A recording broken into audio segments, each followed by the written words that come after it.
RMC, le choix de la rédaction. Le choix de la rédaction, c'est un nouveau rendez-vous dans le Morning RMC 5-7. Mathieu Béliard, la rédaction a choisi de s'arrêter sur un sujet, de creuser. Les journalistes vont sur le terrain, enquêtent et viennent sur le plateau pour nous raconter, nous rapporter ce qu'ils ont vu. Aujourd'hui, nous avons choisi, avec la rédaction de RMC, de s'arrêter sur ce mouvement de blocage du 10 septembre.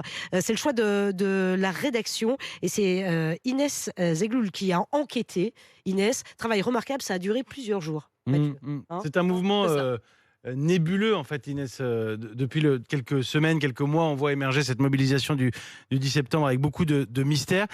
Exceptionnellement, vous avez pu l'approcher de très près. Oui, alors, mais non sans peine, puisque tout se passe en fait sur les réseaux sociaux et plus particulièrement sur les boucles de messagerie cryptées qui sont classées par département et qui regroupent parfois jusqu'à plusieurs centaines d'internautes. Ils sont tous un peu anonymes, cachés derrière des pseudos et très méfiants. Le mot journaliste les rebute totalement. Il n'y a pas de chef ici, je ne parlerai pas au nom du collectif, m'a par exemple retorqué l'un d'entre eux avant de bloquer mes messages. Alors Inès Zegloul, la nouveauté, c'est que ça ne se passe plus que sur les réseaux sociaux, puisque désormais, il y a des réunions. Oui, des AG, des assemblées générales.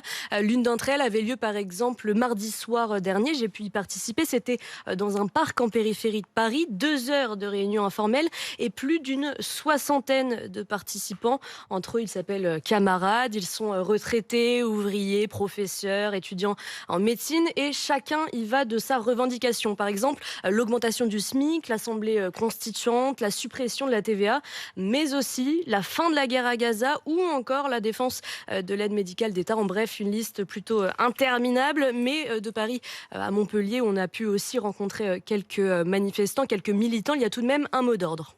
Arriver à faire échouer le plan d'économie, de suppression de jours fériés. On est d'accord sur au moins quelque chose.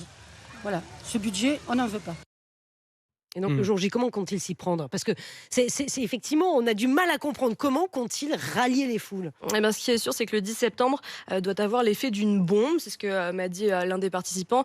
Mais faut-il encore savoir sur quel détonateur appuyer ? Boycott des grandes enseignes, ne payer qu'en cash. Il rêve aussi de manifestations d'ampleur, évidemment, ou encore de piquets de grève, de blocage de préfecture, blocage de l'aéroport d'Orly, par exemple, ou encore blocage de retourner sur les ronds-points aussi, comme en 2018, Inès. Oui, en tout cas, certains revêtent déjà leur gilet jaune, presque nostalgique, comme à Nîmes, par exemple, où le rond-point du kilomètre Delta sera à nouveau investi. Et dès 7h30 du matin, c'est ce que dit le track que je voudrais ramener en studio ce matin, je vous le passe.